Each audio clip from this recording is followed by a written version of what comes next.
I'm Tom Nelson. This is a PX4 Storm Type G review. Footage for this was shot at October's UDPL handgun match in Utah. Past couple of years, I've been shooting a Beretta 92, Glock 17s, and I got this one in May, which was a Glock 34. Love the guns. Been shooting at SSP and USPSA production. IDPA came out with their CCP division, so I picked this up on the used market for $380, and that is a Beretta PX4 Storm. The gun came in a Type F configuration. The PX4 Storm's been in production since 2004 by Beretta. It's basically based off the Cougar and 92 FS pistols. It has the rotating barrel, which is really cool, makes the gun pretty accurate and super reliable. Like, no malfunctions in 1,000 rounds that I've shot it. And not like malfunctions where, like, I limp wristed it so it came to that, but that's not the gun's fault. Like, nothing. I can't even make the gun malfunction. A few things about the pistol: it wears like crazy. I've had it for a month. That's what it looks like on the front. Both sides just wears like nuts. Another thing about the gun, it has a very small magazine release, which is not great. Good thing about that, we can talk about that later. You can swap that out.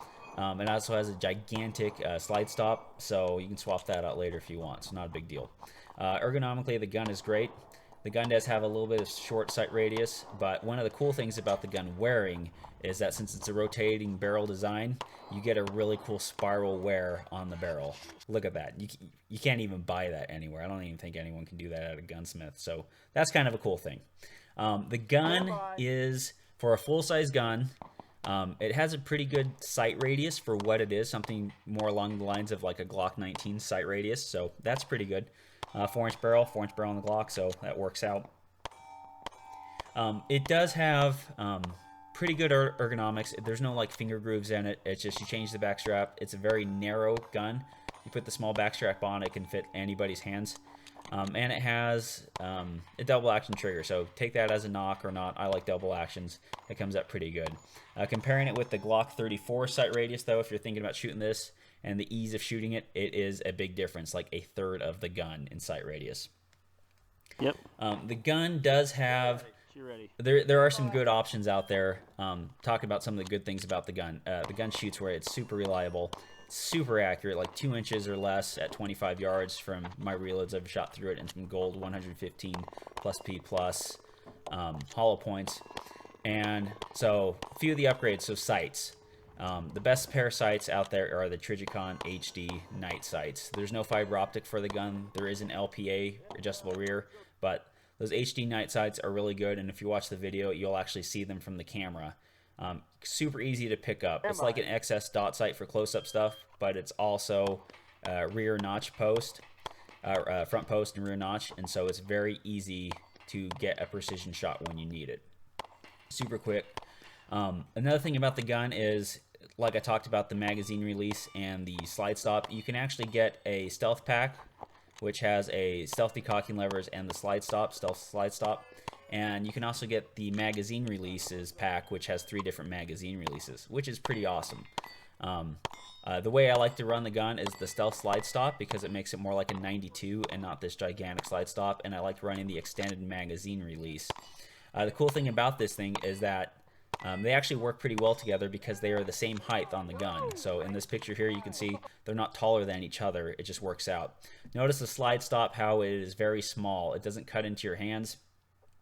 The cool thing about the PX4 is that even with a standard model, you can knock out a pivot pin and turn the gun into a G, which is a decocking only. So no manual safety, just a decocker. Works out pretty good. You can't on-safe the gun accidentally by coming over the top. And also, the new stealth levers don't bite into your hands like the standard levers do. So, seen here in this next little video, you can see what the G model does.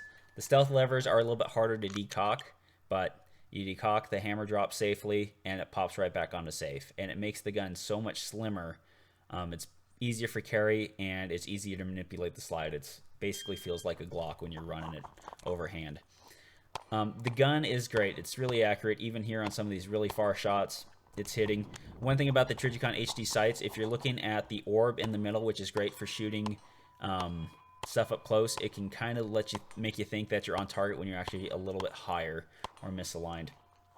But yeah, I don't have really any more bad things to say about the gun. I really enjoy the gun. I've actually made it a competition, a daily carry gun. I have that much confidence in it. Really works well, really accurate, easy to use, easy to reload. This equipment I've been using with it, or the holsters, is for the competition. I've been using the Concealment Solutions Cobra holster, which is easy on and off, but it really locks onto the gun. I use it on my USPSA belt and IDPA gear and winter carry.